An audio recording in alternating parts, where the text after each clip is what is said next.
আজকের নতুন চ্যাপ্টার শুরু হচ্ছে কোয়ান্টাম তত্ত্ব। ঠিক আছে, আমাদের যদি বলি আলোক বিজ্ঞান মানে রে অপটিক্স, ওয়েভ অপটিক্স পুরোপুরি কমপ্লিট হয়ে গেছে। এবার শুরু হচ্ছে কি মডার্ন ফিজিক্স। মডার্ন ফিজিক্সের ফার্স্ট চ্যাপ্টার যেটা কোয়ান্টাম তত্ত্ব, সেটা এখন শুরু হবে। ঠিক আছে, আর যারা অনলাইনে দেখছে তাদেরকে বলছি যে যে ব্যাচ করা হয়েছে আলফা ব্যাচ, সেখানে জয়েন হতে পারে। এবার বলে দিচ্ছি, এই ভিডিওর নিচে ডেসক্রিপশনে দেওয়া থাকবে, দেখতে পারে। চলো চ্যাপ্টারের নাম লিখছি কোয়ান্টাম তত্ত্ব। কোয়ান্টাম তত্ত্ব, কোয়ান্টাম তত্ত্ব এই যে যে চ্যাপ্টার, অ্যাকচুয়ালি এইখানে যে ঘটনাটাকে নিয়ে আলোচনা করা হবে সেটা হচ্ছে কি আলোক তড়িৎক্রিয়া বা ফটো ইলেকট্রিক এফেক্ট। আমি যেরকম যেরকম বলবো আগে আমরা সেরকম দেখছি, আমি বই নিচ্ছি। ঠিক আছে, তো কোয়ান্টাম তত্ত্ব এই চ্যাপ্টারে শুরু হচ্ছে যেভাবে, প্রথমে দেখ যদি ছায়া প্রকাশনী বই দেখি, আমি বইয়ের আমি পেজ নাম্বার দিচ্ছি, পেজ 269। এখান থেকে আমি শুরু করছি। দেখ প্রথমে একটা টার্ম হচ্ছে কি যে কোয়ান্টাইজড রাশি। মনে করে দেখ, কোয়ান্টাইজড রাশি আমরা পড়েছিলাম কোথায়, যে স্থির তড়িৎ চ্যাপ্টারে একদম প্রথমে ছিল যে তড়িৎ আধানের কোয়ান্টাইন নীতি। ওখানে ছিল যে কিউ, যে কোনো বস্তুর আধান কি হচ্ছে প্লাস মাইনাস এনই, মনে পড়ে? Q is equals to plus minus n e ছিল না? Q is equals to plus minus n e ছিল, মানে যে কোনো বস্তুর আধান কি হচ্ছে না ইলেকট্রনের আধানের পূর্ণ গুণিতক। যদি আমরা দেখি যে কোনো রাশির মান, কোনো রাশির মান একটা ওই রাশির একটা ক্ষুদ্রতম মানের পূর্ণ গুণিতকে হয়, তাহলে আমরা কি বলবো, ওটা কোয়ান্টাইজ রাশি। যেমন আমাদের এখন অর্থনীতিতে যদি বলি সব থেকে কম টাকা আমরা যেটা লেনদেন করতে পারি 1 টাকা। যদি বলি 50 টাকা, তাহলে কি হচ্ছে 1 টাকার 50 গুণ। এখানে এই যে যে যে রাশিগুলো হচ্ছে যাদের মান একটা একটা ক্ষুদ্রতম মানের কি হচ্ছে পূর্ণ গুণিতক, তাহলে সেক্ষেত্রে আমরা বলবো কি যে ওই রাশিটা কোয়ান্টাইজ রাশি। তো কোয়ান্টাইজ রাশি কি? কোয়ান্টাইজ রাশি হচ্ছে কি যে কোনো রাশির মান যদি ওই রাশির কোনো একটা ক্ষুদ্রতম মানের পূর্ণ গুণিতকে, তাকে কোয়ান্টাইজ রাশি বলে। লেখাচ্ছি না আমি, বইতে আছে, দেখে নিতে পারিস, কেন কি এগুলো পরীক্ষায় দেবে না। ঠিক আছে, তো যদি বলে যে আধানের কোয়ান্টাম কি হচ্ছে, তড়িৎ আধানের কোয়ান্টাম কি হচ্ছে ইলেকট্রন।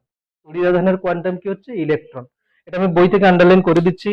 একটা পেন দিবি আমাকে, যেগুলো আছে আননেসেসারি আমি এগুলো লিখছি না, কেন কি আমি ম্যাথমেটিক্যাল পার্টে যাব তাড়াতাড়ি। ঠিক আছে, হ্যাঁ। তো 259 পেজে আমি এখানে কি আছে দেখ, কোয়ান্টাইজ রাশি বলে একটা মোটা কালারে লেখা আছে, বাস ওটুকুই শুধু আন্ডারলাইন করলাম। দেন তারপরে আছে আধানের কোয়ান্টাম হচ্ছে কি ইলেকট্রন। ইলেকট্রনের আধান হচ্ছে কি আধানের কোয়ান্টাম। আর কি ইলেকট্রনের তড়িৎ আধান সবার জানা আছে, 1.6 ইন্টু 10⁻⁻19 কুলম, এগুলো জানা আছে। ওয়ার্ক, ওয়ার্ক হচ্ছে কি, আমি প্রথমে বলেছিলাম যখন স্থির তড়িৎ পড়িয়েছিলাম সেখানে ছিল up quark down quark, but quark আমাদের সিলেবাসে নেই। ওটা কিন্তু বেশি ডিটেলসে করা দরকার নেই। মানে অ্যাকচুয়ালি আমরা যে বলছি যে কোনো বস্তুর আধান, যে কোনো বস্তুর আধান ইলেকট্রনের আধানের পূর্ণ গুণিতক, সেটা কিন্তু ওয়ার্কের আধান কি হচ্ছে E/3 প্লাস মাইনাস বা 2E/3 এরকম কিছু হচ্ছে। ঠিক আছে, তো কোয়ার্কের আধান কিন্তু ইলেকট্রনের আধানের কি হচ্ছে একটা ভগ্নাংশ সংখ্যায় আসছে। ওখানে কিন্তু কোয়ান্টাইজেশন নীতিটা কাজ করছে না কোয়ার্কের ক্ষেত্রে। কোয়ার্ক কিন্তু কি হচ্ছে প্রোটন আর নিউট্রনকে যদি ভাঙা হয় তাহলে বেরোবে। আমরা আপাতত যদি মৌলিক কণা বলি ইলেকট্রন প্রোটন নিউট্রন, ঠিক না? কিন্তু কোয়ার্ক কোনো স্বাধীন কণা নয়, মানে ও কিন্তু সবসময় নিউক্লিয়াসের মধ্যেই থাকবে, নিউক্লিয়াসের বাইরে কোনো অস্তিত্ব নেই। এরপরে যেটা আসবো সেটা হচ্ছে কি না স্থির ভর। স্থির ভর কি না, কোনো বস্তু যদি স্থির অবস্থায় থাকে তাহলে তার যে ভর সেটা হচ্ছে কি স্থির ভর। স্থির ভর, কোনো বস্তু যদি স্থির অবস্থায় থাকে তাহলে তাকে বলে কি স্থির ভর। আমি যে এই যে বলে যাচ্ছি, যেগুলো আমি বলে যাচ্ছি আমি লিখছি না, এগুলো পরীক্ষায় দেবে না প্রথম কথা। কিন্তু বলছি কেন, যাতে চ্যাপ্টারের একটা স্টোরি তৈরি হয়। প্রথমে বলছি কি স্থির ভর, নাম শুনে বোঝা যাচ্ছে কি যে কোনো বস্তুর ভর, কোনো বস্তু যদি স্থির অবস্থায় থাকে তাহলে তার যে ভর সেটা হচ্ছে কি স্থির ভর। এবার আমি কিছু লিখবো, কি লিখবো, যে আইনস্টাইনের আপেক্ষিকতাবাদ একটা সূত্র হচ্ছে, সেখান থেকে কি আসবে, আইনস্টাইনের আপেক্ষিকতাবাদ নীতি থেকে কি লিখবো আমি, যে গতীয় ভর। ঠিক আছে, গতীয় ভর, গতীয় ভর এম সমান কি লিখবো, m0/√1 - v/c এর হোল স্কয়ার। এখানে যেখানে যেখানে m0 হচ্ছে কি না স্থির ভর, স্থির ভর, মানে বস্তুটা স্থির অবস্থায় থাকাকালীন তার যে ভর সেটা হচ্ছে কি স্থির ভর। আর হচ্ছে কি ভি হচ্ছে কি না বস্তুর গতিবেগ, বস্তু এখন ভি বেগে চলছে, তাহলে এর বেগ কত হচ্ছে এখন এম, এম এর মান হচ্ছে এরকম একটা ফর্মুলা দিয়ে আসছে, সি সমান হচ্ছে কিনা শূন্য মাধ্যমে আলোর আলোর গতিবেগ, শূন্য মাধ্যমে আলোর গতিবেগ। তাহলে কোনো বস্তুর স্থির ভর এম জিরো যদি হয় তাহলে তার গতীয় ভর কত হচ্ছে, গতীয় ভর হচ্ছে এম সমান M zero by root over one minus V square, যেখানে এম জিরো হচ্ছে কি স্থির ভর, ভি হচ্ছে কি বস্তুর গতিবেগ, সি হচ্ছে শূন্য মাধ্যমে আলোর গতিবেগ। তার মানে কি হলো, যে বস্তুটা স্থির ভর এম জিরো সেটা যদি ভি বেগে গতিশীল হয় তাহলে সেক্ষেত্রে তার গতীয় ভর হবে এই ফর্মুলা অনুযায়ী। ঠিক আছে, অবশ্যই এই ফর্মুলাতে কিন্তু ভিটা যেন সি এর কাছাকাছি হয়, কন্ডিশন এটা, ভিটা যেন সি এর কাছাকাছি হয়। অবশ্যই এখানে আমরা দেখতে পাচ্ছি যে যদি যদি ভি বাড়ে, যদি ভি বৃদ্ধি পায় তাহলে কি হবে, যদি ভি বৃদ্ধি পায়, দেখ ভি আর সি এর মধ্যে কে বড়, সি বড়, শূন্য মাধ্যমে আলোর গতিবেগ তো সব থেকে বেশি, তাহলে ভি আর সি এর মধ্যে তো সি বড়, তাহলে ভি বাই সি এর মান একের থেকে ছোট হবে, ভি বাই সি এর মান একের থেকে ছোট হবে। তো একের থেকে ছোট, এই মানটা কিন্তু একের থেকেই ছোট। এবারে কি ভি এর মান যদি বাড়ে তাহলে একের থেকে ছোট থেকে বাড়ছে, মানে কি, মানে ধরো ভি বাই সি এর মান প্রথমে ছিল কত, ধরো 0.3, পরে হয়েছে কত 0.7, একের থেকেই ছোট আছে কিন্তু ভি বাড়লে এরকম বাড়ছে। তাহলে যদি এই মানটা আস্তে আস্তে বাড়তে থাকে তাহলে ওয়ান মাইনাস করলে কি হচ্ছে, ভগ্নাংশের নিচে মানটা কি হচ্ছে, ছোট হচ্ছে। যদি ভগ্নাংশের নিচে ছোট হয়, ভগ্নাংশের নিচে মান যদি ছোট হয় তাহলে কি হবে, পুরো মানটা কি হবে, বৃদ্ধি পাবে। তাহলে যদি ভি বৃদ্ধি পায় তবে তবে এম কি হবে, বৃদ্ধি পাচ্ছে, বৃদ্ধি পাবে। মানে কোনো বস্তুর বেগ যদি আস্তে আস্তে আস্তে আস্তে বাড়তে থাকে তাহলে তার গতীয় ভর কিন্তু বাড়তে থাকছে, আর গতীয় ভর কি হচ্ছে, বাড়তে থাকছে। হলো, এটা হচ্ছে কি আইনস্টাইনের আপেক্ষিকতাবাদ সূত্র থেকে আমরা এটুকু পড়লাম। এরপরে আসবো কি যে আমরা জানি যে কার্যের যে একক হয়, কার্যের এসআই একক কি হয়, জুল। কার্যের কার্য বা শক্তির এসআই একক হয় কি জুল, কার্য বা শক্তির সিজিএস একক হয় কি আর্ক। তবে কার্যের আরেকটা একক যেটা হচ্ছে কি ইলেকট্রন ভোল্ট, কোথাও কোথাও ইউনিটে লাগছে আমাদের। ইলেকট্রন ভোল্ট কি, নাম শুনে কি বোঝাচ্ছে, একটা ইলেকট্রন 1 ভোল্টের মধ্যে দিয়ে যাবে, তাই না, ইলেকট্রন ভোল্ট। ইলেকট্রন ভোল্ট সংজ্ঞা আছে বইতে, আগে বলছি শোন, আগে বোঝ ভালো করে কি বলা হচ্ছে, যে তড়িৎ কৃতকার্য আমরা যে পড়েছিলাম, তড়িৎ কৃতকার্য যে আমরা পড়েছিলাম সেখানে ছিল কি না, কৃতকার্য সমান কি ছিল, লিখবি না, কৃতকার্য সমান আধান গুণ বিভব প্রভেদ, ছিল কি না, ডাব্লিউ সমান কিউ ইন্টু ভি ছিল না, ডাব্লিউ সমান কিউ ইন্টু ভি ছিল, হ্যাঁ কি না। তাহলে কৃতকার্য হচ্ছে কি আধান গুণ বিভব প্রভেদ, মানে কি কিউ আধানকে ভি বিভব প্রভেদের মধ্য দিয়ে নিয়ে গেলে কৃতকার্য কত হবে, কিউ ইন্টু ভি। ঠিক আছে, আর ক্লাস 11-এ এটা পড়েছিলিস যে কৃতকার্য, কৃতকার্য ডাব্লু অল সমান কি হচ্ছে, ডেল্টা কাইনেটিক এনার্জি, মানে কি, মানে যা কৃতকার্য হবে সব কৃতকার্য মিলে কি হবে, গতিশক্তির পরিবর্তন, ঠিক না। তো এখানে হচ্ছে কি, এখানে কৃতকার্য, যে কৃতকার্যটা হচ্ছে সেটা তড়িৎ কৃতকার্য, তো তড়িৎ কৃতকার্য হলে বস্তুটার গতিশক্তি কমতে পারে বাড়তে পারে। এবারে কি বলা হচ্ছে যে একটা ইলেকট্রন যদি 1 ভোল্ট বিভব প্রভেদের মধ্যে দিয়ে যায় তাহলে কৃতকার্য কত হচ্ছে, কৃতকার্য হচ্ছে 1 ইভি। একটা ইলেকট্রন যদি 1 ভোল্ট বিভব প্রভেদের মধ্যে দিয়ে যায় তাহলে যে কৃতকার্যটা হবে সেটা কি হবে, 1 ইভি। ইলেকট্রনের আধানের কত, 1.6 10⁻⁻19 কুলম্ব গুণ 1 ভোল্ট। তো এটা কত হচ্ছে 1.6 ইন্টু 10⁻⁻19 কুলম্ব ইন্টু ভোল্ট মানে জুল। তো একটা ইলেকট্রন 1 ভোল্ট বিভব প্রভেদের মধ্য দিয়ে গেলে এই পরিমাণ কৃতকার্য হচ্ছে। তো কৃতকার্যই মানে কি গতিশক্তি বৃদ্ধি হতে পারে বা কমতে পারে। এটা পজিটিভ প্লেট, এটা নেগেটিভ প্লেট, এদের মধ্যে বিভব পার্থক্য 1 ভোল্ট। ইলেকট্রন যদি এদিক থেকে এদিকে যায় তাহলে কি হবে, গতি বেগ কমতে থাকবে। কেন? কেন কি এদিকে নেগেটিভ ইলেকট্রনকে কি করবে, বিকর্ষণ, এদিকের পজিটিভ আকর্ষণ। তো ইলেকট্রন যেতে চাইছে ডান দিকে, তাকে টানছে বাম দিকে, তার মানে বেগ কমে যাবে, মানে গতিশক্তি কমতে পারে। যদি ইলেকট্রন এদিকে যায় তাহলে কি হবে, ইলেকট্রন ওকে বিকর্ষণ করছে, আর হচ্ছে সরি নেগেটিভ একে বিকর্ষণ করছে, আর পজিটিভ কি করছে, আকর্ষণ করছে। তাহলে এখানে বেগ বাড়বে, মানে গতিশক্তি বৃদ্ধি হতে পারে। তাহলে সোজা কথা কি হলো, যে একটা ইলেকট্রনকে 1 ভোল্ট বিভব প্রভেদের মধ্য দিয়ে নিয়ে গেলে ইলেকট্রনটির যে পরিমাণ গতিশক্তি বৃদ্ধি পায় বা হ্রাস পায় তাকে 1 ইলেকট্রন ভোল্ট বলে। এবার বই দেখ, একটি ইলেকট্রন 1 ভোল্ট বিভব প্রভেদের মধ্য দিয়ে যাওয়ার ফলে তার গতিশক্তি যে পরিমাণে বৃদ্ধি বা হ্রাস পায় তাকে কি বলে, 1 ইলেকট্রন ভোল্ট। অসুবিধা আছে কিনা বল?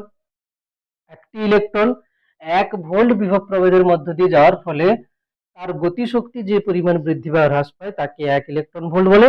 আমরা মনে রাখবো কি, 1 ইলেকট্রন ভোল্ট সমান একটা ইলেকট্রনের আধান 1.6 ইন্টু 10⁻⁻19 কুলম ইন্টু 1 ভোল্ট, মানে 1.6 ইন্টু 10⁻⁻19 জুল। এটাই মনে রাখবো, 1 ইলেকট্রন ভোল্ট সমান 1.6 ইন্টু 10⁻⁻19 জুল। তো এটাকে যদি আর ইউনিটে করে নেই তাহলে কি হবে, আর ইউনিটে করলে কি হবে, 1.6 10⁻⁻19 জুল মানে কত আর্ক, 10⁻7 আর্ক।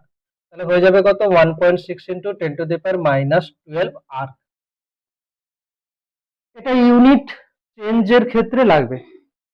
1 ইলেকট্রন ভোল্ট মানে ইলেকট্রনের আধানের যে মান ছিল সেটাকেই জুল এককে লিখে দিলে হয়ে যাবে। কেন কি ইলেকট্রনের আধান 1.6 ইন্টু 10⁻19 কুলম, তার সাথে 1 ভোল্ট গুণ হবে।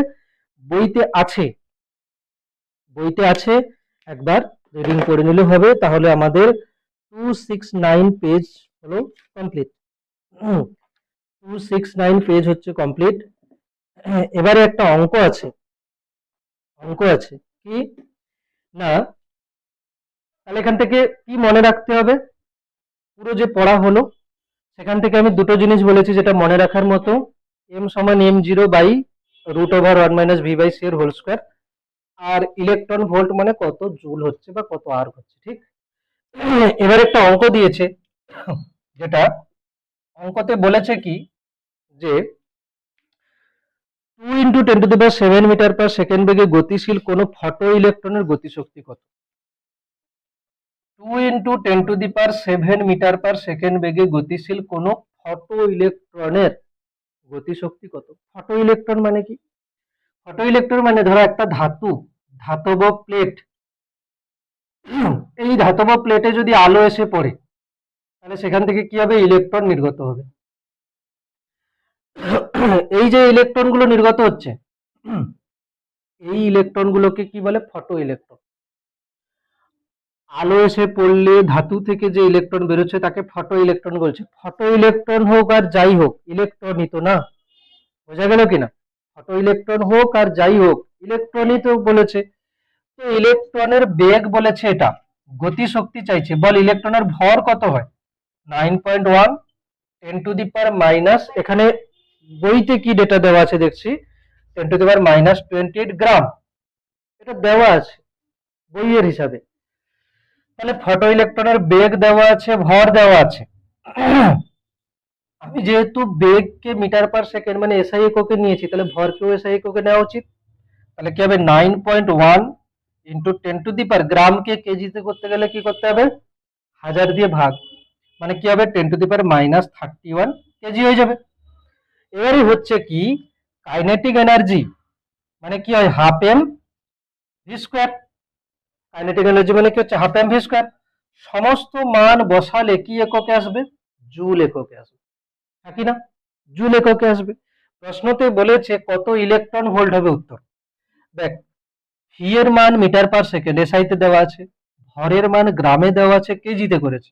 হাফ এম ভি স্কোয়ার করে আমি ক্যালকুলেশন করছি না, যা বসাবো ক্যালকুলেশন করার পরে যে উত্তর আসবে সেটার একক কি হবে, জুল।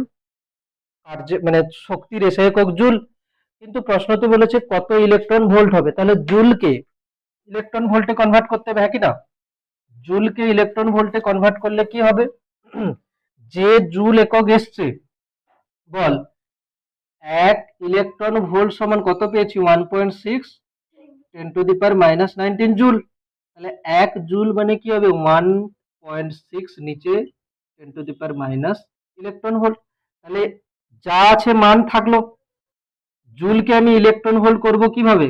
1.6 10⁻⁻19 ইলেকট্রন ভোল্ট করলে অ্যান্সার চলে আসবে, হ্যাঁ কি না? হবে।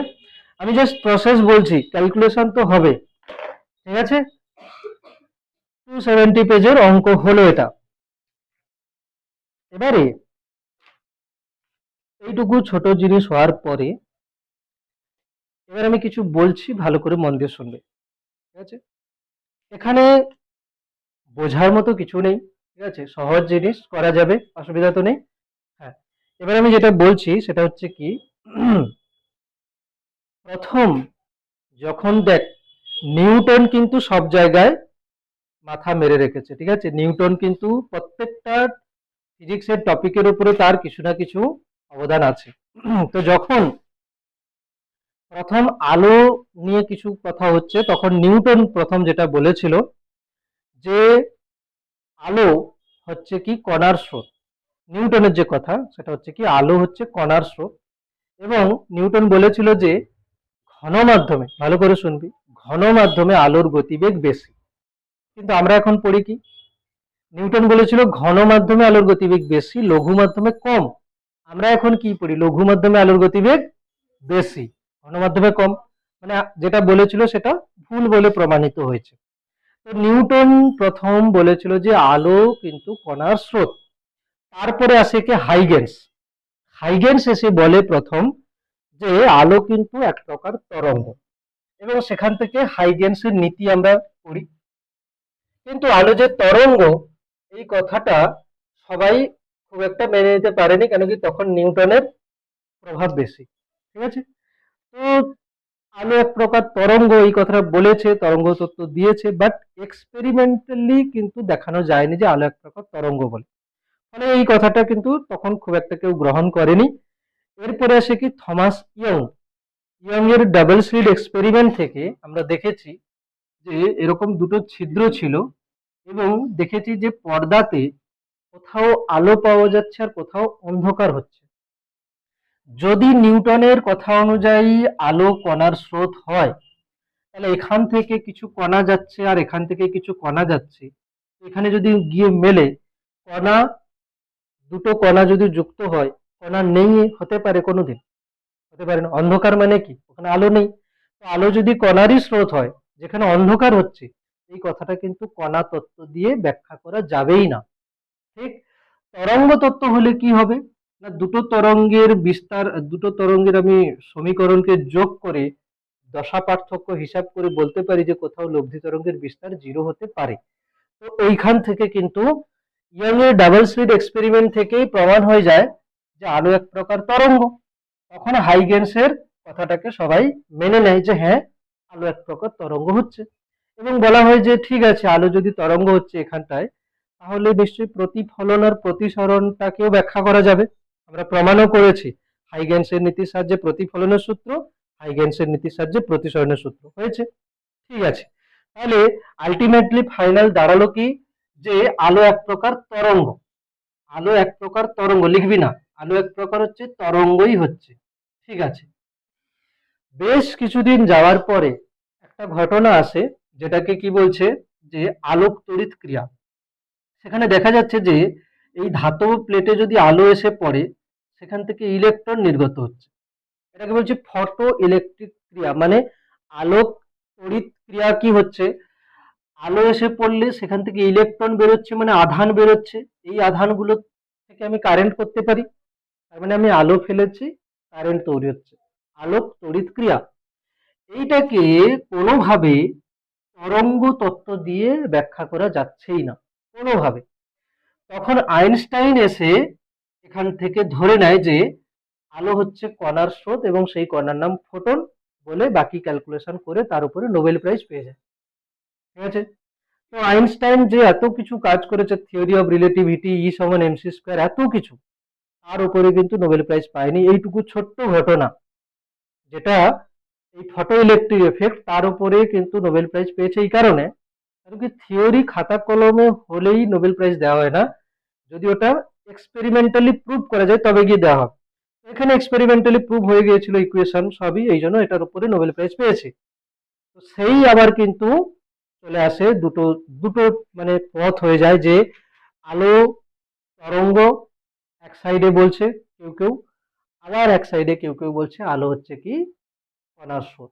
ঠিক আছে, তখন তখন বিজ্ঞানীরা কনক্লুশনে আসে অ্যাকচুয়ালি আলোর দুটো সত্তা, কখনো আলো তরঙ্গ হিসাবে আচরণ করে, কখনো আলো কণা হিসাবে আচরণ করে। ঠিক আছে, কখনো আলো তরঙ্গ হিসাবে আচরণ করে, কখনো আলো কণা হিসাবে আচরণ করে। এই যে যে ঘটনাটা, আলো কি এক প্রকার বিকিরণ, আলো কি এক প্রকার বিকিরণ, তো একে বলছে বিকিরণের বিকিরণের দ্বৈত সত্তা। দ্বৈত সত্তা বলতে কি, মানে দুই রকম সত্তা আছে, একটা হচ্ছে কি তরঙ্গ, তরঙ্গ ধর্ম, আর একটা কণা ধর্ম। এইটা আগের বছর 1 নম্বরে শর্ট কোশ্চেন পড়ে গেছে, বাট এটা আমরা তবু আরেকবার পড়ে নেবো, কেন কি না পড়লে চ্যাপ্টার বোঝা যাবে না। বিকিরণের দ্বৈত সত্তা লেখার দরকার নেই, বইতে আছে, আন্ডারলাইন করব, শুধুমাত্র পেজ নাম্বার লিখে নে। বইয়ের পেজ নাম্বার হচ্ছে হচ্ছে কত, 279। 279 আমি বলে দিচ্ছি, দেখ কি হবে। আলোর কিছু কিছু ঘটনা বোঝাচ্ছে কি আলো আলো হচ্ছে কি এক প্রকার তরঙ্গ। যেমন কি কি ঘটনা বোঝাচ্ছে আলো এক প্রকার তরঙ্গ, ব্যতিচার, অপবর্তন, সমবর্তন। আর কিছু কিছু ঘটনা বোঝাচ্ছে কি আলো কণা স্রোত, যেমন কি আলোক তড়িৎ ক্রিয়া, কৃষ্ণ বস্তু বিকিরণ, অথবা পারমাণবিক বর্ণালী, এইগুলো। তো এই যে যে হচ্ছে আলোর দুই প্রকার সত্তা দেখাচ্ছে, একেই বলছে কি বিকিরণের দ্বৈত সত্তা। তাহলে আমি আন্ডারলাইন করছি, দেখ পেজ নাম্বার 279 ছায়া প্রকাশনী বই। কি আছে দেখ, তড়িৎ চুম্বকীয় বিকিরণকে ফোটন কণা স্রোত হিসাবে ধরে নিলে আলোক তড়িৎ ক্রিয়া, কৃষ্ণ বস্তুর বিকিরণ, পারমাণবিক বর্ণালী ইত্যাদির ব্যাখ্যা পাওয়া যায়। তবে এই তত্ত্ব দিয়ে ব্যতিচার, অপবর্তন, সমবর্তন ইত্যাদি আলোকীয় ঘটনাগুলিকে বিশ্লেষণ করা যায় না। মানে কণা ধর্ম ধরে ব্যতিচার, অপবর্তন, সমবর্তনকে ব্যাখ্যা করা যায় না। অন্যদিকে বিকিরণের তরঙ্গ তত্ত্বই সঠিকভাবে ব্যতিচার, অপবর্তন, সমবর্তন ইত্যাদি ঘটনাগুলিকে ব্যাখ্যা করতে পারে।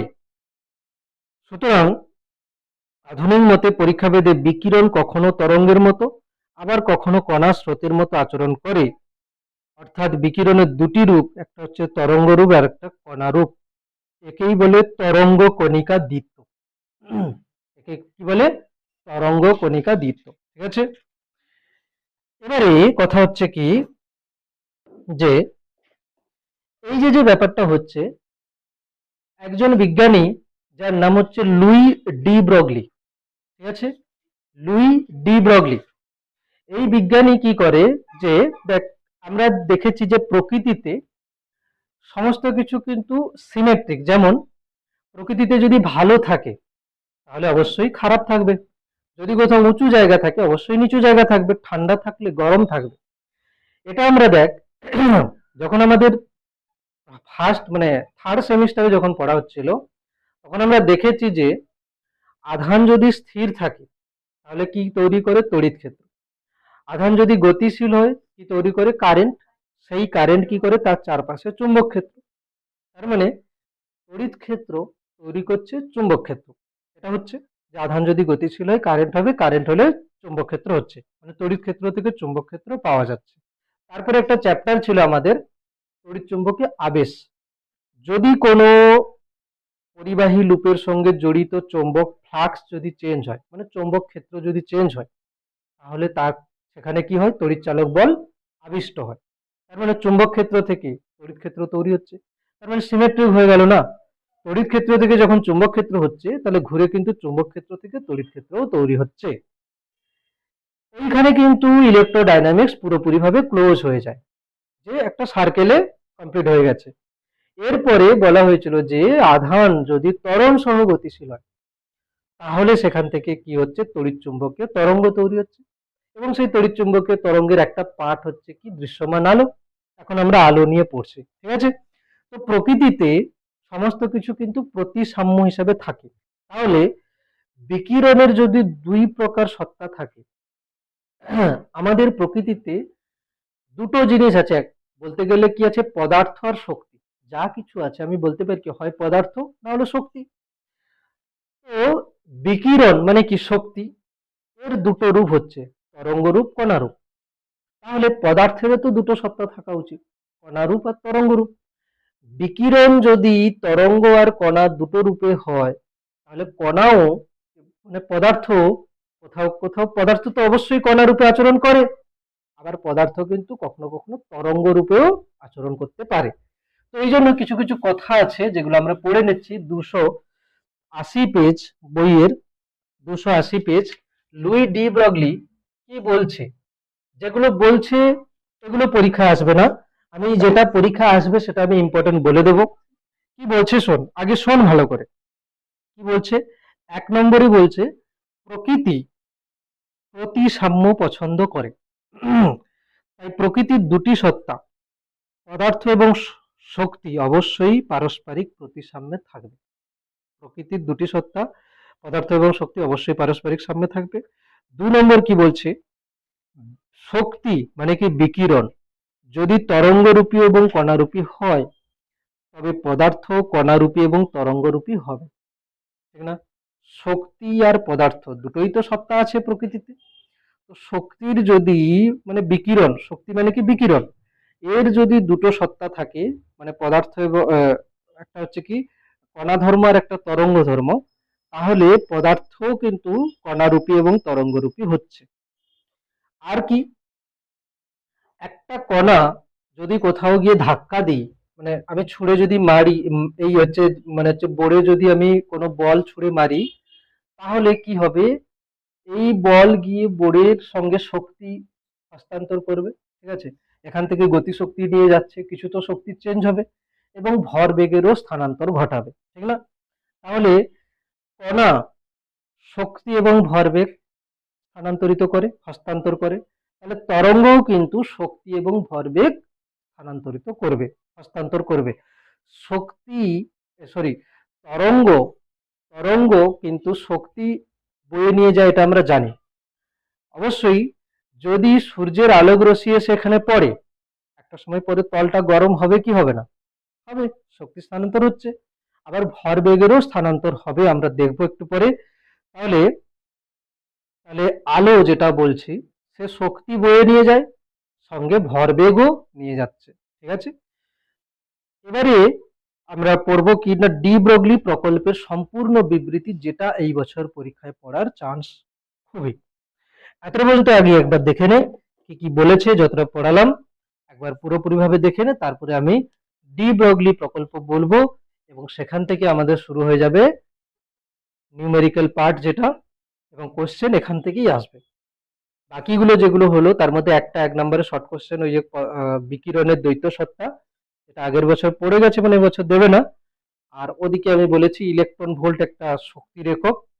আর কি বলেছি, যে এই যে আইনস্টাইনের আপেক্ষিকতাবাদ তত্ত্ব থেকে স্থির ভর আর গতীয় ভরের মধ্যে সম্পর্ক, ঠিক আছে।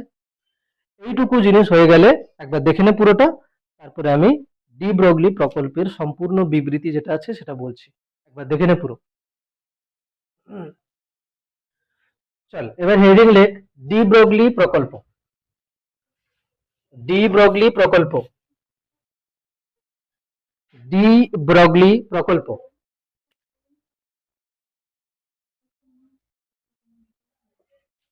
ডি ব্রগলি প্রকল্প।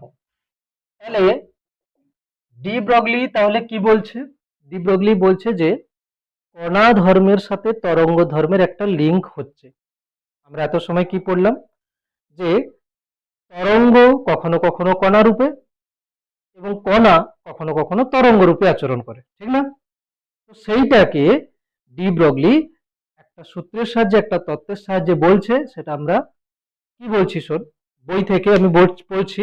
কি বলছে দেখ, যে কোনো কণার স্রোত, ভালো করে শোন, যে কোনো না, দেখতে হবে না, যে কোনো কণার স্রোত, যে কোনো কণার স্রোত, কি বলছে, যে কোনো কণার স্রোত তরঙ্গের মতো আচরণ করে। কি বললাম, কণা স্রোত মানে কি, কণা গতিশীল অবস্থায় থাকতে হবে, ঠিক আছে। কণা গতিশীল অবস্থায় থাকতে হবে, তবে গিয়ে সেটা কিন্তু তরঙ্গের ন্যায় আচরণ করবে। যে কোনো কণার স্রোত তরঙ্গের ন্যায় আচরণ করে, যাকে আমরা কি বলছি, পদার্থ তরঙ্গ বলছি, যাকে আমরা বলছি পদার্থ তরঙ্গ। এই পদার্থ তরঙ্গের তরঙ্গ দৈর্ঘ্য কত হচ্ছে, এই পদার্থ তরঙ্গের তরঙ্গ দৈর্ঘ্য হচ্ছে ল্যামডা সমান এইচ বাই পি। ল্যামডা সমান কি হচ্ছে, H by P. H by P মানে কি, পি মানে হচ্ছে ভরবেগ, পি মানে ভরবেগ। ভরবেগ মানে কি, ভর ইন্টু বেগ, এটা আমরা জানি। ভরবেগ মানে কি, ভর ইন্টু বেগ। তাহলে তাহলে কি হচ্ছে যে, যে কণার মানে এম ভরের কণা যদি ভি বেগে গতিশীল হয়, তাহলে সে একটা তরঙ্গের মতো আচরণ করবে। তাহলে সেই তরঙ্গের যে তরঙ্গ দৈর্ঘ্য হবে, কত হবে, ল্যামডা সমান এইচ বাই পি। এইচ হচ্ছে কি এখানে, এইচ হচ্ছে প্ল্যাঙ্ক ধ্রুবক, এইচ হচ্ছে কি প্ল্যাঙ্ক ধ্রুবক, যার মান হলো 6.6 বলছে, বা 626 6.63 10⁻⁻34 জুল সেকেন্ড। ঠিক হলো।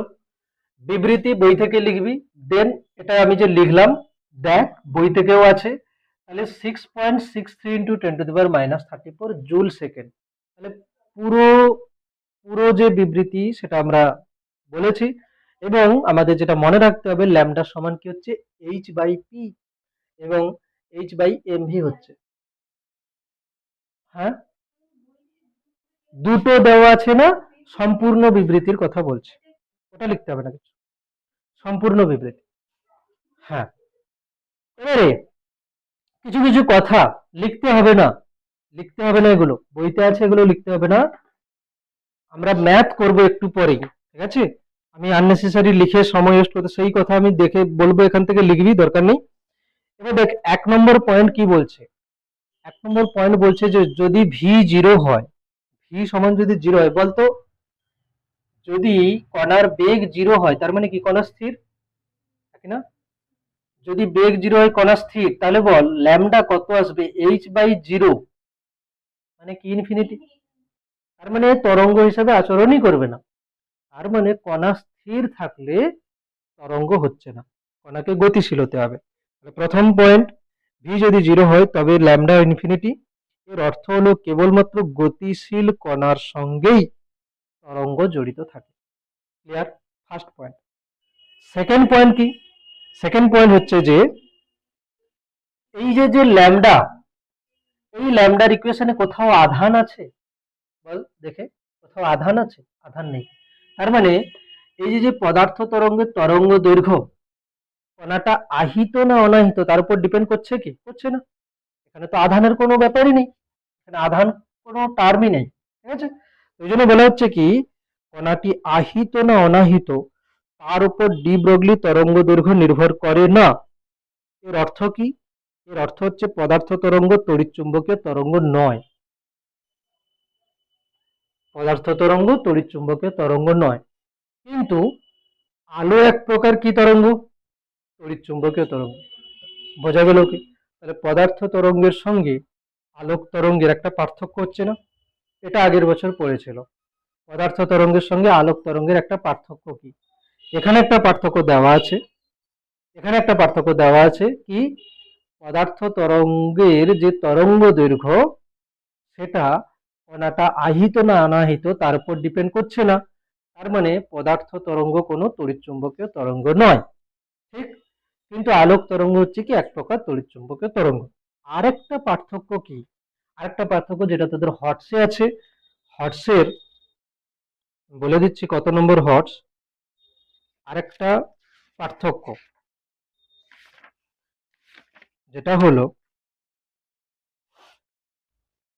হটসের 13 286 পেজ,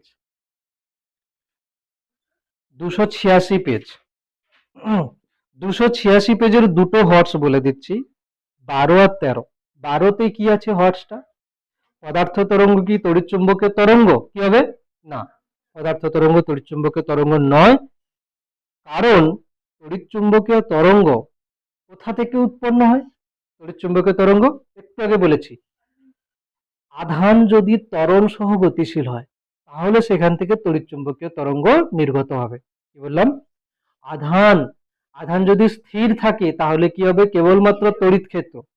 আধান যদি সমবেগে গতিশীল হয় তাহলে হবে কি? কারেন্ট তৈরি হচ্ছে, তার জন্য চুম্বক ক্ষেত্র।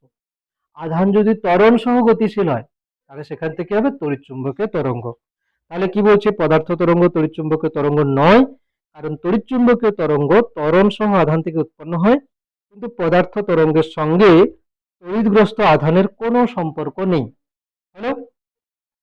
এরপরে এরপরে কি বলছি শোন, আরেকটা আরেকটা পার্থক্য কি, যে ধরো আমি যদি বলি যে এটা হচ্ছে কি কাঁচ মাধ্যম, এটা কাঁচ মাধ্যম, এই কাঁচ মাধ্যমে লাল আলো যাচ্ছে।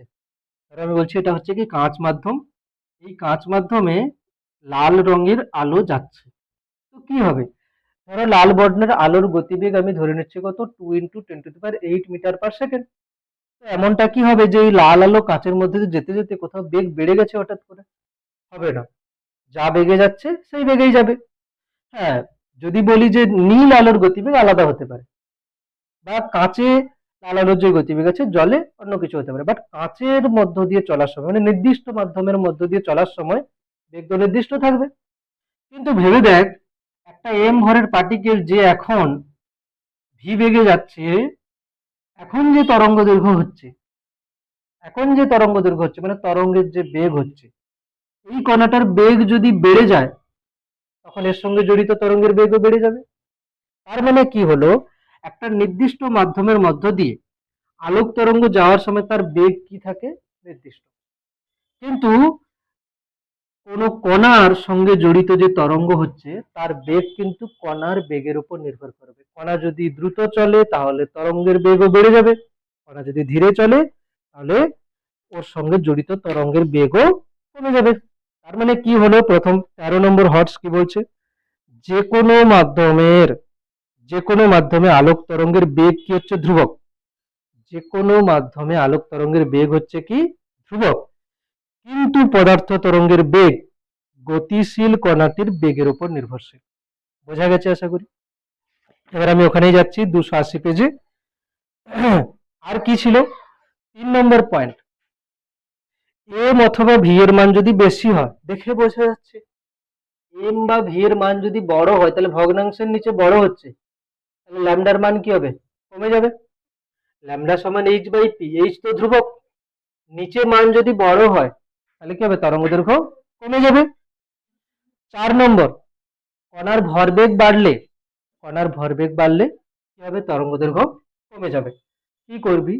বইতে বা খাতায় একটা গ্রাফ করব, সেই গ্রাফটা হচ্ছে কি না, ল্যামডা আর পি এর মধ্যে গ্রাফ। এখানে আমি বলছি ল্যামডা সমান এইচ বাই পি, তাহলে ল্যামডা ইন্টু পি সমান এইচ মানে কি? ধ্রুবক। এটা সেরকম না এক্স ওয়াই সমান এফ স্কোয়ার, এক্স আর ওয়াই এর গুণ করে ধ্রুবক হচ্ছে এক্স ওয়াই সমান সি। আয়তকার সমপরাবৃত্ত, পি যদি বাড়ে ল্যামডা কমবে, আয়তকার সমপরাবৃত্ত। তাহলে ডি ব্রগলি সূত্র থেকে আমরা ল্যামডা আর পি এর মধ্যে গ্রাফ চাইলে কেউ বইতে ছোট্ট করে করতে পারিস অথবা খাতায়, যেটা খুশি। তাহলে ডি ব্রগলি প্রকল্প কমপ্লিট হলো। এখান থেকে আবার আমরা কি করব? অঙ্ক করব আস্তে আস্তে।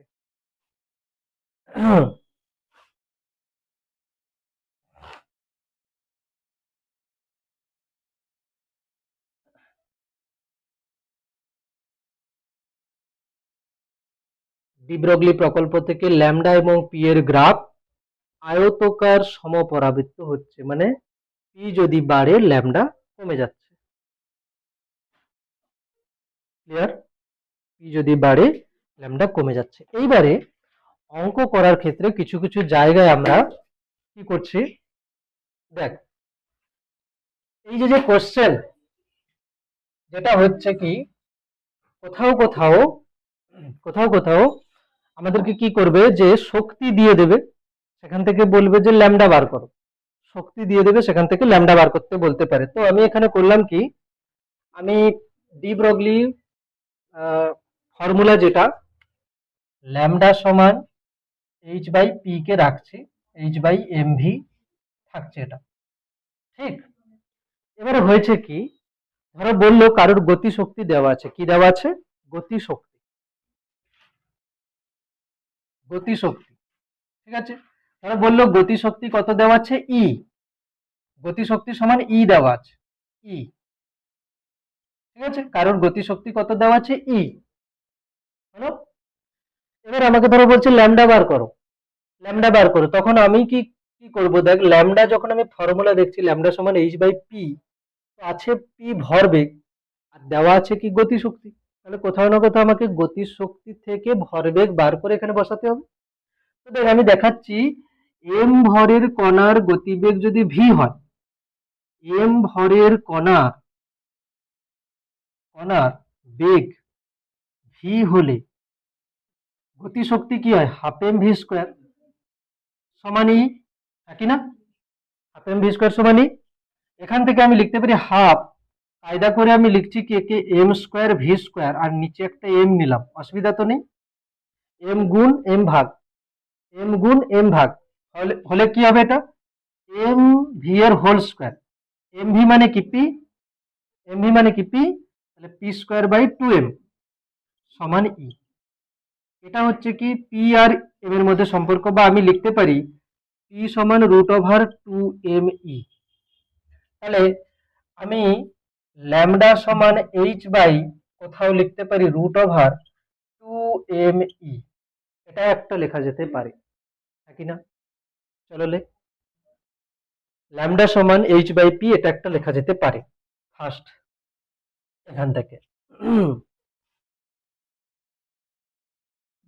2 নম্বর, 2 নম্বর কি বলা হচ্ছে যে তোরা শুনেছিস যে গ্যাসের যে গতিতত্ত্ব চ্যাপ্টার সেখানে আমরা পড়েছি, আমি অত ডিটেলসে ওখান থেকে বলছি না, আমি ডাইরেক্ট ফর্মুলা বলছি কি, যে টি পরম উষ্ণতায়, টি পরম উষ্ণতায় কোনো গ্যাসের একটি কণার, একটি কণার গতি শক্তি, আমি ডাইরেক্ট ফর্মুলা লিখছি, একটি কণার গতি শক্তির ফর্মুলা হচ্ছে 3/2 কে ক্যাপিটাল টি, 3/2 কে টি, যেখানে কে হচ্ছে কি, কে হচ্ছে বোল্টজম্যান, বোল্টজম্যান, বোল্টজম্যান ধ্রুবক। এই বোল্টজম্যান ধ্রুবক অ্যাকচুয়ালি কিছুই না, সার্বজনীন গ্যাস ধ্রুবককে অ্যাভোগাড্রো সংখ্যা দিয়ে ভাগ করলে যা হয়, সার্বজনীন গ্যাস ধ্রুবককে অ্যাভোগাড্রো সংখ্যা দিয়ে ভাগ করলে যা হয়, সার্বজনীন গ্যাস ধ্রুবক, গ্যাস ধ্রুবককে অ্যাভোগাড্রো সংখ্যা দিয়ে ভাগ করলে যা হয়, এর মান আসে কত, প্রায় 1.38, দেখা যাচ্ছে না, সার্বজনীন গ্যাস ধ্রুবক, দেখ এখানে আমি লিখেছি বোল্টজম্যান ধ্রুবক সমান কি হচ্ছে না, আর বাই এন এ, আর বাই এন এ মানে কি হচ্ছে না, সর্বজনীন গ্যাস ধ্রুবককে আমি যদি অ্যাভোগাড্রো সংখ্যা দিয়ে ভাগ করি তাহলে আসে কি বোল্টজম্যান কনস্ট্যান্ট। এই বোল্টজম্যান কনস্ট্যান্টের মান খুব সম্ভবত 1.38 ইন্টু 10⁻27 হবে, একবার আমি দেখে নিচ্ছি বোল্টজম্যান কনস্ট্যান্টের মান।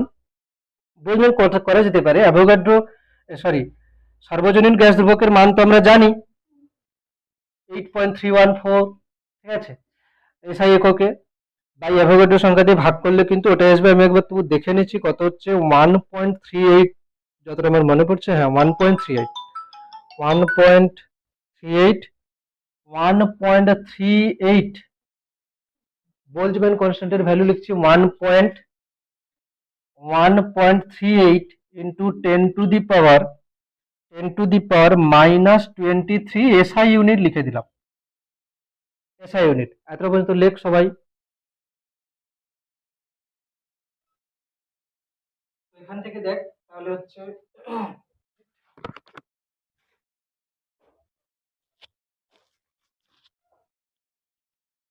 হ্যাঁ, তাহলে এখানে আমি কি বলছি যে যদি এটা হয় টি পরম উষ্ণতায় কোনো গ্যাসের একটি কণার গতিশক্তির এই ফর্মুলা যদি হয়, তাহলে কে এর মান যেটা হচ্ছে, আমি দেখতে পাচ্ছি যে কে এর মান হচ্ছে কত 1.38 ইন্টু 10⁻³ SI ইউনিট। এখান থেকে যদি আমি এই গ্যাসের ক্ষেত্রে আমাকে যদি ল্যামডা বার করতে বলে, এই গ্যাস কণার ক্ষেত্রে যদি ল্যামডা বার করতে বলে, তাহলে আমি কি বলতে পারি ল্যামডা সমান H/P মানে কত √2mE। এখান থেকে আমি লিখতে পারি H/√2m, কাইনেটিক এনার্জির জায়গায় কত লিখবো 3/2 kT। 2 কেটে যাচ্ছে, তাহলে কত হবে H/√3mkt, নাকি না 3mkt। তাহলে কোনো গ্যাসের ক্ষেত্রে, আদর্শ গ্যাস অবশ্যই, এখানটায় তার যে ল্যামডা হচ্ছে টি উষ্ণতায় সেটা কত H/√3mkt। মুখস্থ করতে হবে না এগুলো, এখানটায় দেখতে হবে যে কিভাবে করা হচ্ছে। ক্লিয়ার? এর বল এই যে গ্যাসের যে ল্যামডা যেটা এসছে, এই ল্যামডাটা পরম উষ্ণতার সঙ্গে কি রকম হচ্ছে বলতো, কি রকম সম্পর্ক হচ্ছে ল্যামডা পরম উষ্ণতার সঙ্গে? বাকি তো সবই কনস্ট্যান্ট, এম ধ্রুবক কে ধ্রুবক, তাহলে কি হচ্ছে ল্যামডা প্রপোর্শনাল টু 1/√T, হ্যাঁ কি না? Lambda proportional to 1/√T। এখান থেকে আমরা দু একটা এমসিকিউ এই এটার উপরে হয়ে যাবে, এবং সঙ্গে থটসও আছে সেটাও হয়ে যাবে। কি কি হচ্ছে দেখো, প্রথমে এখান থেকে আমি বলছি, আমি যতটা পড়িয়েছি দেখ এখানে কি হলো, আমি হর্স বলছি, তারপরে ল্যামডা সমান H/P কে আমি এটা লিখতে পারি কোথাও কোথাও অঙ্কের ক্ষেত্রে। আর এক্ষুনি কি বলেছি যে কোনো গ্যাসের যদি পরম উষ্ণতা টি হয়, তাহলে সেক্ষেত্রে গতিশক্তি হচ্ছে 3/2 kT।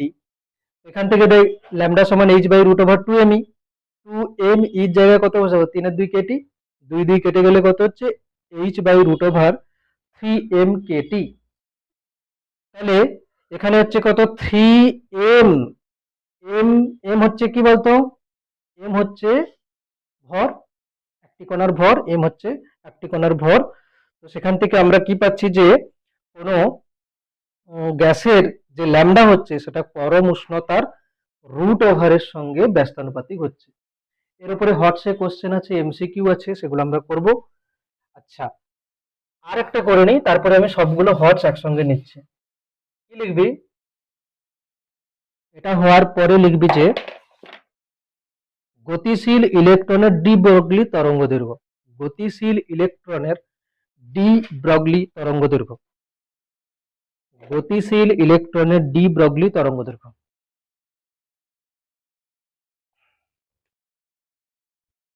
গতিশীল ইলেকট্রনের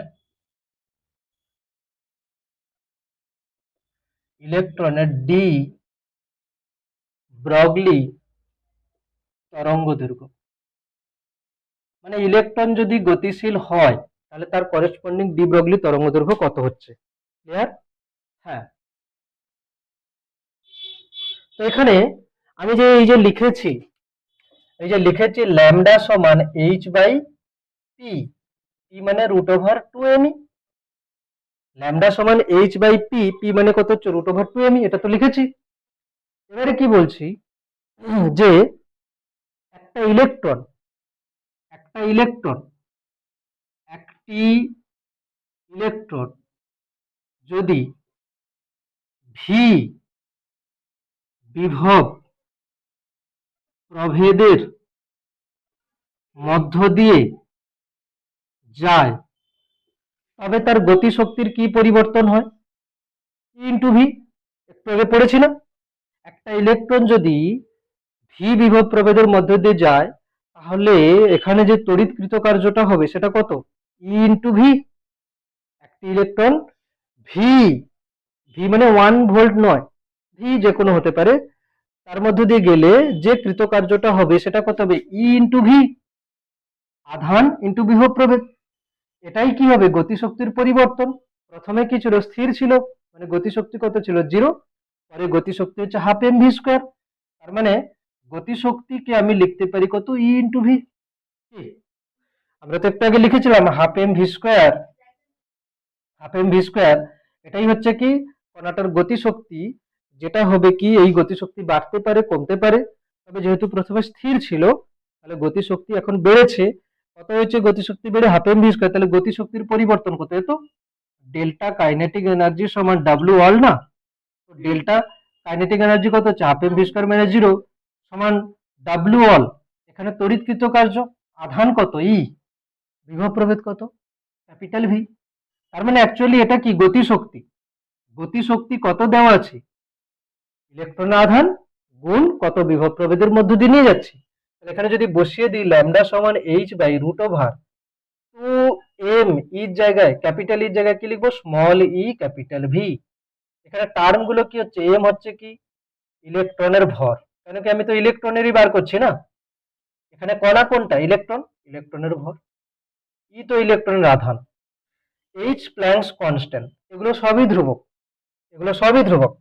তাহলে যদি আমি H by root over 2m E এগুলোর মান নিই, ডাইরেক্ট আমি লিখলাম কত, 12.27 by root over capital V angstrom হবে উত্তর। আমরা ডাইরেক্ট মনে রাখবো, বোঝা গেল। মানে আমি এখানে যদি এইচ এর মান নিই 6.63 ইন্টু 10⁻⁻34, নিচে রুট ওভার 2 ইলেকট্রনের ভর 9.1 ইন্টু 10⁻31 কেজি, ইলেকট্রনের আধান 1.6 into 10⁻19 coulomb, root over V করে যা অ্যান্সার আসবে, ল্যামডার মান কি এককে আসবে, মিটার, তাকে যদি অ্যাংস্ট্রম এককে করি তাহলে এটা উত্তর আসবে। সবগুলো মান বসিয়ে আমরা একটা সিম্পলিফাই ভ্যালু করছি কত, যে ইলেকট্রনের ক্ষেত্রে ডি ব্রগলি তরঙ্গ দৈর্ঘ্য কত হচ্ছে, 12.27 by root over V angstrom, 12.27 by root over V angstrom হচ্ছে এখানে। ক্লিয়ার?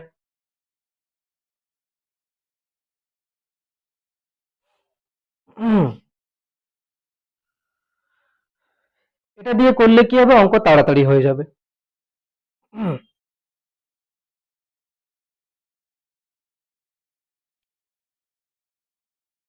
ঠিক আছে,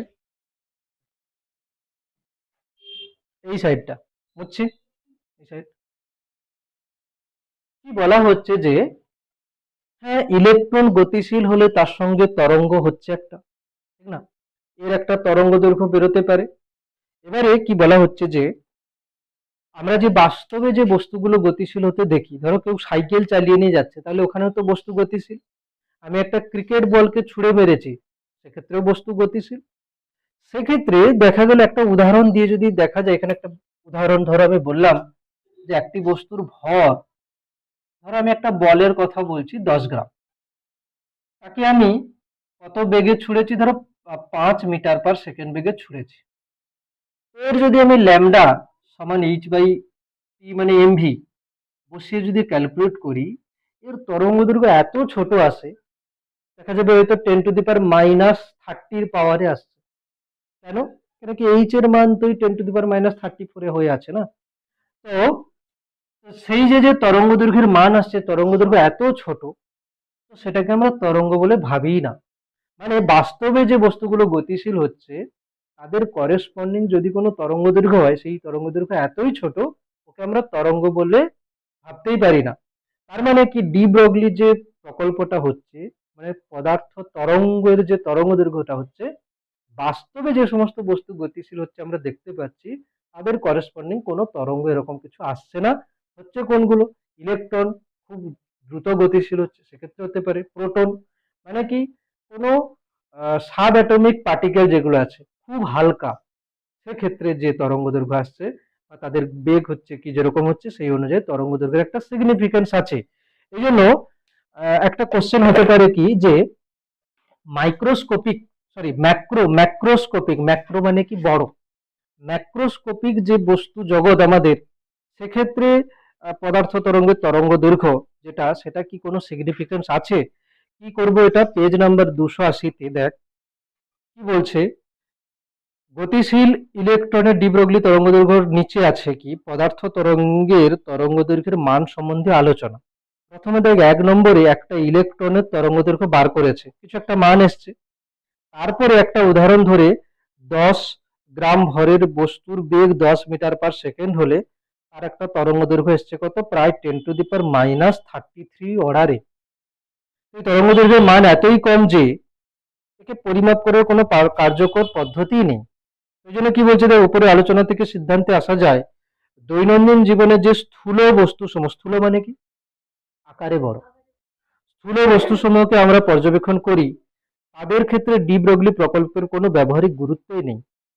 ডি ব্রগলি পদার্থ তরঙ্গের ধারণটি শুধুমাত্র পারমাণবিক স্তরের কণার ক্ষেত্রে প্রযোজ্য। বোঝা গেল? পারমাণবিক স্তরের কণাগুলো কি হবে, ছোট। পারমাণবিক স্তরের কণাগুলো কি হচ্ছে, ছোট। সেক্ষেত্রে তাদের ডি ব্রগলি তরঙ্গের একটা অস্তিত্ব আছে বা সিগনিফিকেন্স আছে। এবারে আমি দাগ দিয়ে নিচ্ছি কি কি কোশ্চেন হবে। 281 পেজের সবগুলো উদাহরণ, 281 পেজের সবগুলো উদাহরণ আমি আগে দাগ দিয়ে নিচ্ছি, তারপরে আমি কোশ্চেন এক এক করে করছি। 281 পেজের সবগুলো উদাহরণ, ঠিক আছে।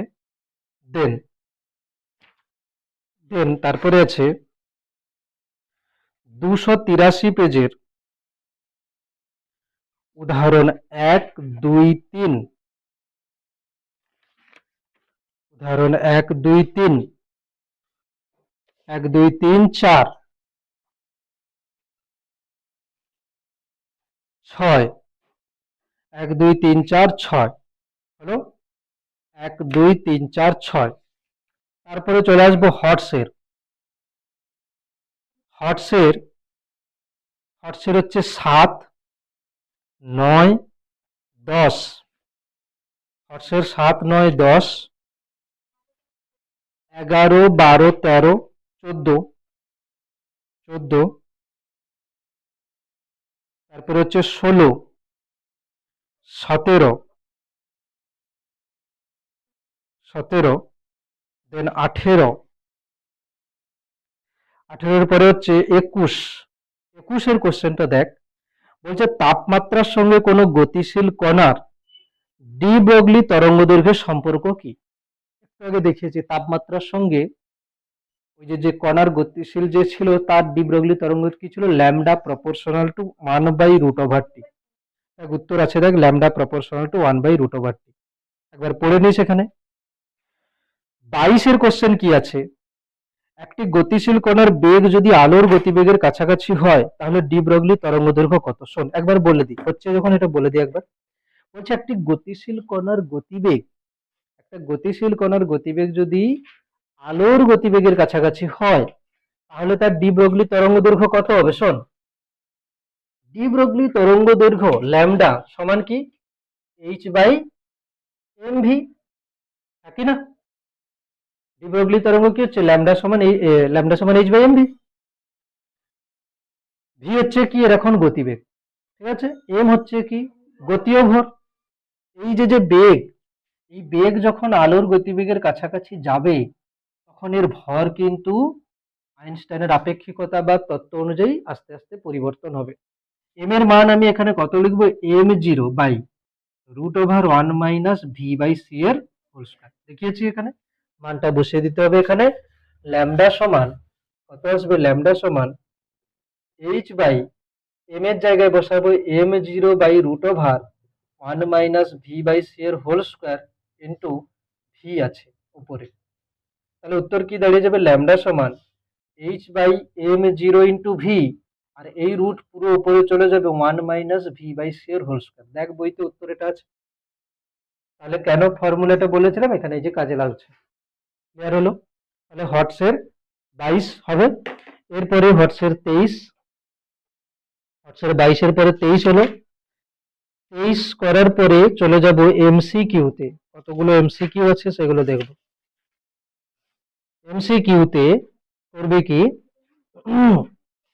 22 মানে 295 পেজ, পেজ নাম্বার 295, পেজ 295 বলছে। পেজ 295 তে আছে কি কি, 22 23, 24, 25, 26, 22, 23, 24, 25, 26, তারপরে 27, বল 27 কোশ্চেন দেখে বল কি আছে। কোন ইলেকট্রনের ভর m, গতিশক্তি E হলে ওই সংশ্লিষ্ট বস্তু তরঙ্গ কত হবে, h/√2mE বলেছি। তারপরে 28, 29, 30, 30 এর কোশ্চেন কি আছে, পি এর সঙ্গে ল্যামডার তরঙ্গ লেখচিত্র, তাহলে কোনটা হবে, অপশন বি। তারপরে 31, 31 এর পরে 32, 32 এর পরে 33, পরেরটা 34 আছে, যেই মেনের কোশ্চেন দরকার নেই, চাইলে কেউ করতে পারিস, বাট এইচএস এর জন্য দরকার নেই।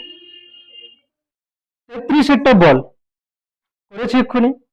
পরম তাপমাত্রা টি তে এম ভরের তাপীয় নিউট্রনের ডি ব্রগলি তরঙ্গ দৈর্ঘ্য, কোন উত্তর হবে, h/√3m/kT। ঠিক আছে, ওই যে দেখ হিন্ট দেওয়া আছে, E সমান 3/2 kT, half M V square, হচ্ছে কিনা, বেশ। এইগুলো হচ্ছে ডি ব্রগলি তরঙ্গের দৈর্ঘ্যের উপরে কোশ্চেন। এবারে আমি এক এক করে কিছু কিছু কোশ্চেন সলভ করব, তারপরে ফোটনের বৈশিষ্ট্য সেগুলো এক এক করে বলছি। হ্যাঁ, কোশ্চেন করব যেটা, সেটা হচ্ছে কি, পেজ নাম্বার 281-তে উদাহরণের কোশ্চেন নিচ্ছে। পেজ নাম্বার 281-তে উদাহরণ 1-এর কোশ্চেন,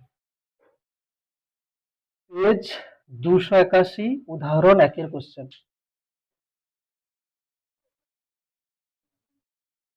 পেজ 281, উদাহরণ 1-এর কোশ্চেন কি বলেছে, দেখ কোশ্চেন বলছে একটি ইলেকট্রনের গতি শক্তি, শোন ভালো করে, বলছে একটি ইলেকট্রনের গতি শক্তি, ডেটা লেখা, একটি ইলেকট্রনের গতি শক্তি 100 ইলেকট্রন ভোল্ট, এর ডি ব্রগলি তরঙ্গ দৈর্ঘ্য চেয়েছে ল্যামডা কত।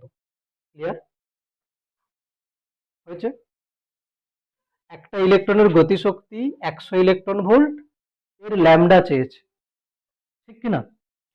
কি কি ডেটা দেওয়া আছে, ডেটা দেওয়া আছে m সমান 9.1 10⁻³ কেজি, h দেওয়া আছে 6.63 10⁻³ জুল সেকেন্ড, আর ই দেওয়া আছে মানে ইলেকট্রনের আধান 1.6 × 10⁻19 কুলম।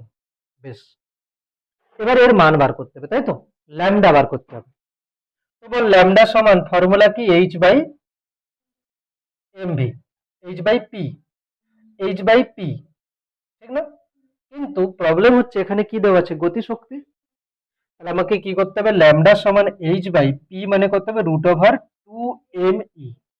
বেশ, এবারে মান বসানোর সময় কি হবে শোন, h এর মান কত, 6.63 10⁻34, এসআই এককে চলছে সব।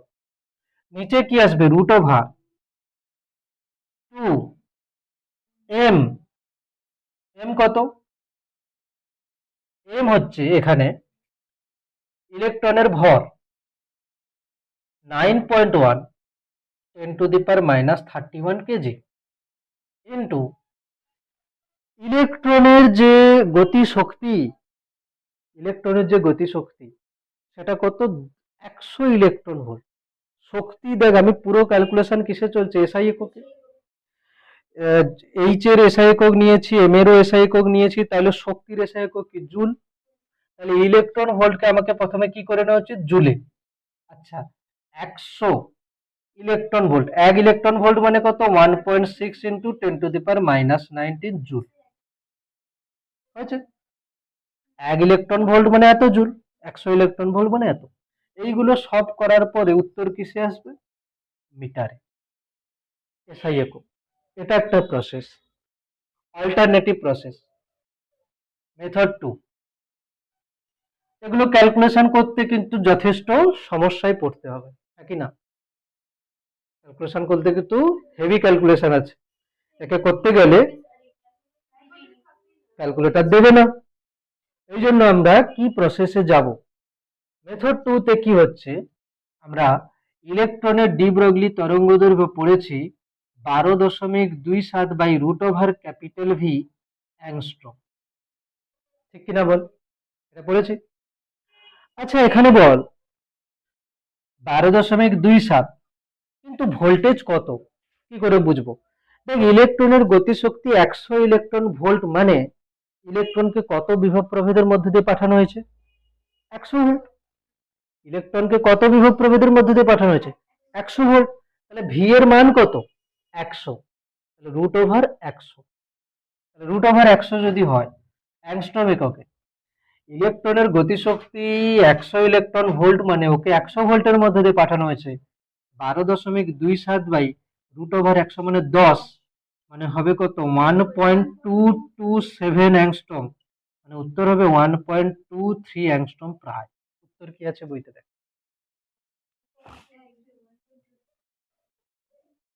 চলবে? চলবে, চলবে না দৌড়বে একদম। ঠিক আছে।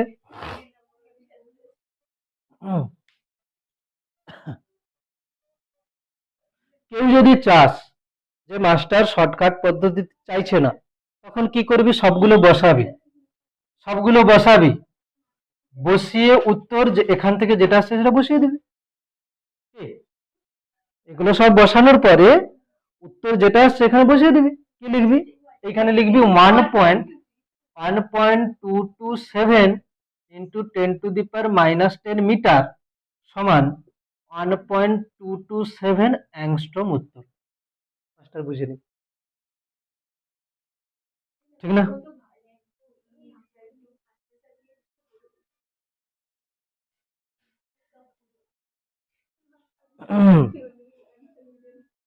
ঠিক আছে।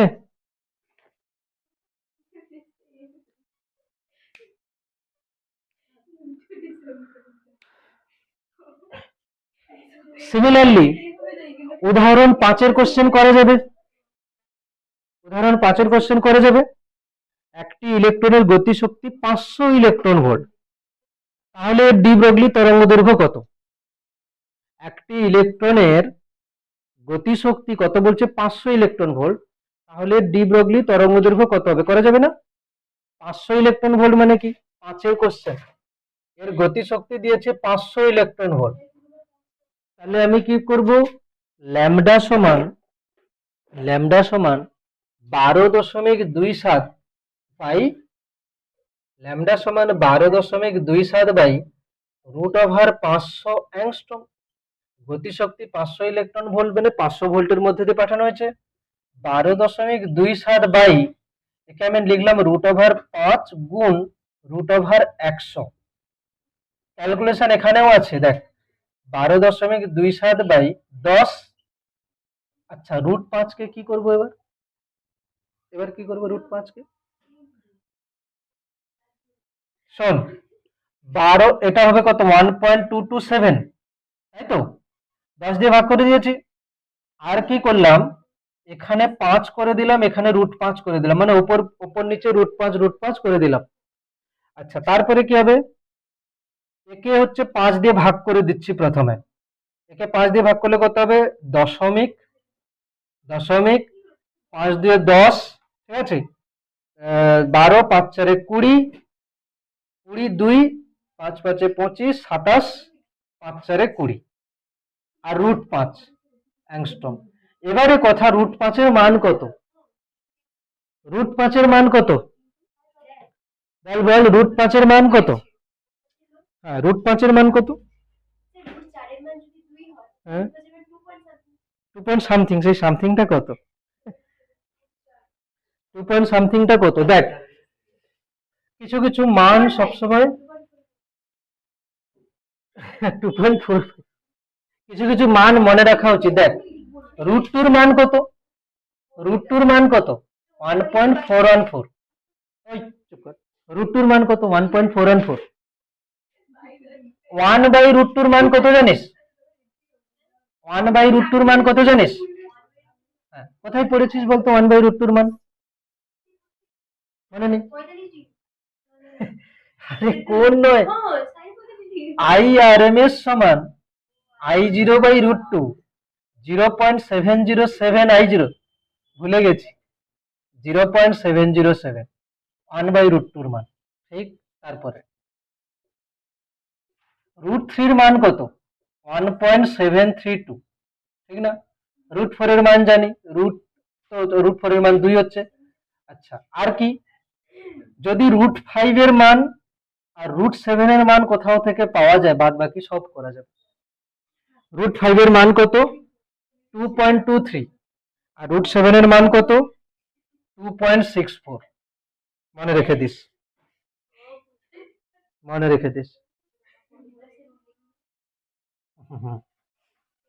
করা যাবে না? যেমন ধরো তোকে কোশ্চেন দিয়েছে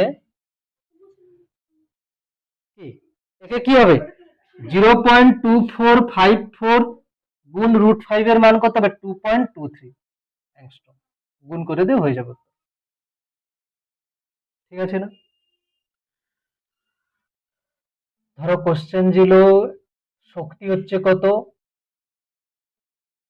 600 ইলেকট্রন ভোল্ট, সরি, ধরো কোশ্চেন দিল কত না 800 ইলেকট্রন ভোল্ট। তখন এর ল্যামডা কত ধরো জিজ্ঞেস করছে, ইলেকট্রনের বেলা, তাহলে ল্যামডা সমান কত? 12.27। ইলেকট্রনের কোশ্চেন হচ্ছে কিন্তু, অন্য কারোর কোশ্চেন হলে বসিয়ে দিস না চট করে, যে এখানটায় 800 ইলেকট্রন ভোল্ট আছে, জিজ্ঞেস করছে প্রোটনের, বসিয়ে দিলি। ইলেকট্রনের কিন্তু, ইলেকট্রনের ভর, ইলেকট্রনের হচ্ছে আধান, সেই হিসাবে হয়েছে কিন্তু। ইলেকট্রনের ভর বা ইলেকট্রনের আধানটা এর মান বসিয়ে তবে এসছে। তো প্রোটন বললে বা নিউট্রন বললে কিন্তু এটা হবে না, তখন অন্য কিছু করতে হবে, ঠিক আছে? এটা তো হবে না, h/√2m করা যেতে পারে। এবার 12.27/√v এটা করা যাবে না। এটা কেবলমাত্র, এই ফর্মুলা কি কেবলমাত্র ইলেকট্রনের ক্ষেত্রে, কেবলমাত্র ইলেকট্রনের ক্ষেত্রে, মনে রাখিস। এই ল্যামডা যে ফর্মুলা আমরা ইউজ করছি কেবলমাত্র ইলেকট্রনের ক্ষেত্রে আমরা ইউজ করব। আর যেগুলো আমরা ইউজ করেছি ল্যামডা সমান h/√2me, ওটা সবার ক্ষেত্রে করা যেতে পারে, কারণ কি p সমান √2me। 800 যদি হয়, ক্যালকুলেশন কি হবে দেখ, 12.27, √v মানে কত? √800। এবারে দেখ 12.27 √8 গুণ √100 সমান কত হবে? 12.27। √100 মানে কত? 10। √8 মানে 2√2, 2√2 অ্যাংস্ট্রম। এই দেখ ক্যালকুলেশন দেখ, এটা হয়ে যাবে কত? 1.227/2√2। এরপরে দেখ, একে প্রথমে কি করবি? 2 দিয়ে ভাগ, মানে 0.6 12 1 7 3 5, তাই তো? তারপরে 1/√2 এর মান কত হবে? 0.707। ক্যালকুলেশন থেকে, ক্যালকুলেশন, জটিল ক্যালকুলেশন করার জন্য আমরা এরকম করে এগোতে পারি। 800 কে আমি তো ক্যালকুলেটর ইউজ করতে পারছি না, এই জন্য আমরা এরকম করতে পারি, ঠিক আছে? হুম।